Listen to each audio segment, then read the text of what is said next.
in general, we should just, if we don't cut government spending, something really bad's going to happen. This is crazy. Our spending is so far in excess of revenue, it's insane. Like you could zero out all billionaires in the country. There's almost like anti-billionaire BS. If you zeroed out all the billionaires, you still wouldn't solve the deficit.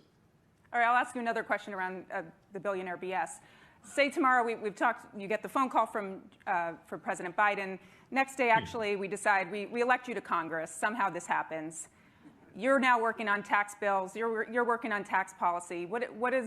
How do you tax someone like you? How do you tax billionaires? I mean, first of all, I pay a lot of tax. I mean, my marginal tax rate is like 53%.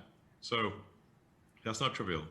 And then obviously there's like,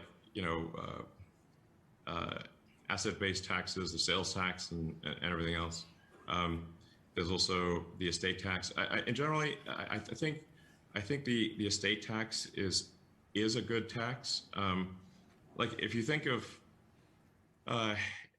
assets beyond a certain level that are far beyond, let's say, somebody's ability to consume, then at a certain point, really what you're doing is capital allocation.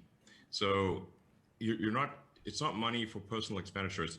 What you're doing is capital allocation, and it does not make sense to take the job of capital allocation away from people who have demonstrated great skill in capital allocation and give it to an entity that has demonstrated very poor skill in capital allocation, which is the government.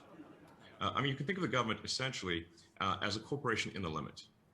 The government is simply the biggest corporation with a monopoly on violence, and where you have no recourse. So how much money do you want to give that entity? Could you explain the last part quickly? Government is a corporation in the limit. So it is the most corporate thing. It is maximum corporation, but it's also a monopoly. And also is the only one that's allowed legally to do violence. So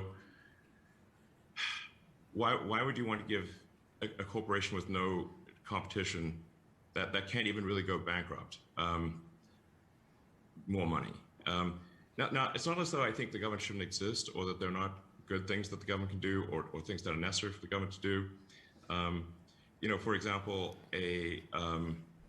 science programs where we send a probe to Mars, and the value of that is it's a small amount of value for all citizens, but it would be inefficient to sort of go and collect $10 from every citizen for a Mars probe, and so therefore it's better to have the government do something like that, like a heavy science program, rather than try to collect small amounts of money from everyone. So I'm not somebody who's sort of an extreme libertarian and thinks the government should not do anything. I just think we should minimize what the government does, because the government's efficiency at spending is just going to be lower than a competitive commercial company, but by a lot. If you look at, say, East Germany versus West Germany, or North Korea versus South Korea, and you look at the GDP per capita of East and West Germany or North and South Korea, the difference is gigantic. And that's just the difference between East and West Germany.